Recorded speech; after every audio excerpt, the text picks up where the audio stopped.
Hello' everyone, কি খবৰ? ভালনে সকলোৰে? আজি দেখিছেনে মই কি লৈ আহিছোঁ আপোনালোকৰ মাজলৈ?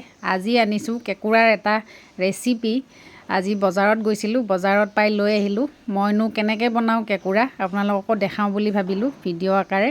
ব'লক তেতিয়াহ'লে এইখিনি প্ৰথমতে আমি বইল কৰি ল'ব লাগিব, তাৰপিছত দেখাই আছোঁ নেক্সট প্ৰচেছ। এয়া চাওক, কেঁকুৰাখিনি ধুনীয়াকৈ বইল কৰি মই কুটি বাছি এনেকৈ ল'লোঁ। এতিয়া ব'লক আমি নেক্সট ষ্টেপত আগবাঢ়োঁ। কেঁকুৰাকেইটা গোটা হৈ থাকোঁতে ইমান বেছি লাগে, কিন্তু যেতিয়া কাটিলোঁ চাওকচোন ইমান অকণমান হৈ থাকিলে।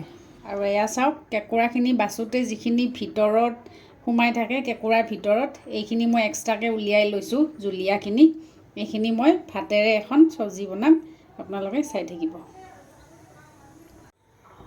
এয়া চাওক, কেৰাহীত মিঠাতেল গৰম হৈ গ'ল। এতিয়া ইয়াতে পিঁয়াজ আৰু আদা নহৰু খুন্দি লোৱা দিম।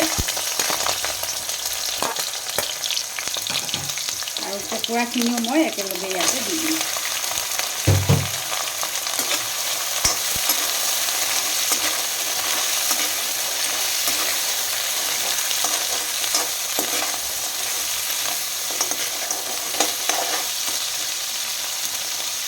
এতিয়া দিম ইয়াতে সোৱাদ অনুসৰি নিমখ,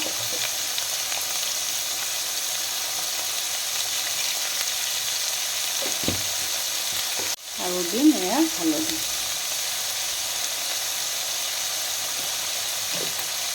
এতিয়া এইখিনি ভালদৰে লৰাই ল'ম।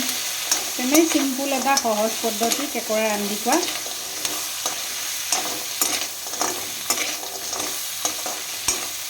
কেঁকুৰা আৰু বিভিন্ন প্ৰকাৰে বনাব পাৰি। কেঁকুৰাৰ কাৰী বনাব পাৰি, জুলীয়া কৰিব পাৰি অলপ। মই আজি শুকানকৈ এইটো ফ্ৰাই কৰিম এনেকৈ। এতিয়া গেছটো কমাই দি মই অকণমান দেৰি এইখিনি ভাজি থাকিম।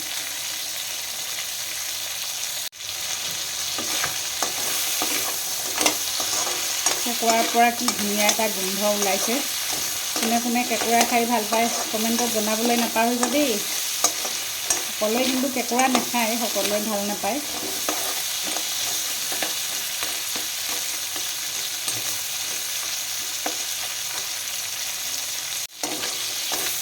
যিহেতু আগতীয়াকৈ মই গোটা থাকোঁতে কেঁকুৰাখিনি বইল কৰি লৈছোঁ, সেইটো কাৰণে ভাজোঁতে বহুত টাইম নালাগে। অতি 5 মিনিটমানৰ ভিতৰতে ভাজি হৈ যায় আৰু কেঁকুৰা ভাজিটো।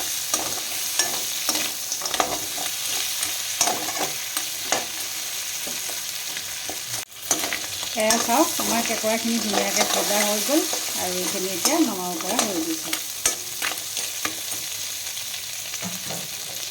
এতিয়া সেই একেটা কেৰাহীতে অকণমান তেল দি দিম আৰু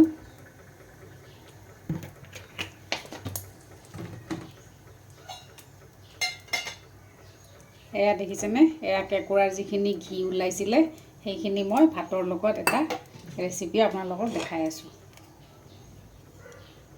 এয়া দিছোঁ পিঁয়াজ আৰু জলকীয়া, এইখিনি অকণমান ভাজি ল'ম।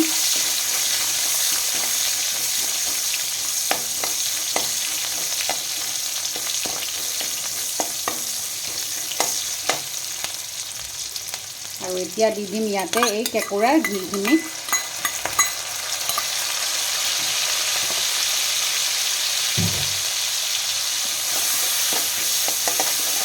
অকণমান ভাজি ল'লোঁ আৰু এতিয়া মই ইয়াতে দিম এয়া ভাত।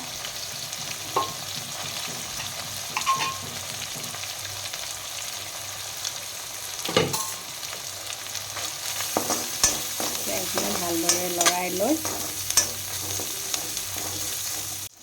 আৰু এতিয়া দিম ইয়াতে মই সোৱাদ অনুসৰি অকণমান নিমখ আৰু দিম অকণমান হালধি।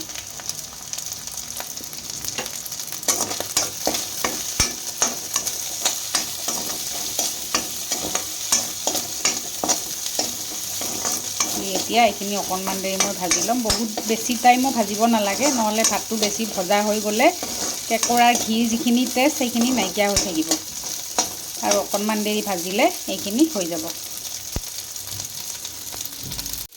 এয়া চাওক, এইখিনিও আমাৰ ধুনীয়াকৈ ভজা হৈ গ'ল। ভাতৰ লগত কেঁকুৰাৰ ঘি ৰেডি হৈ গ'ল। এয়া চাওক, আমাৰ কেঁকুৰাৰ দুটা ৰেচিপি বনাই ৰেডি হৈ গ'ল। আপোনালোকে ৰেচিপি দুটা চাই কেনেকুৱা পালে কমেণ্টত জনাবলৈ নাপাহৰিব দেই। তেনেই সহজ পদ্ধতিৰে বনাইছোঁ মই কেঁকুৰা, আৰু বিভিন্ন প্ৰকাৰে বনাব পাৰি আপোনালোকক কৈছোঁৱে। আৰু তেতিয়াহ'লে আজি ভিডিঅ'টো ইয়াতে সমাপ্ত কৰিছোঁ। বাই বাই সকলোকে।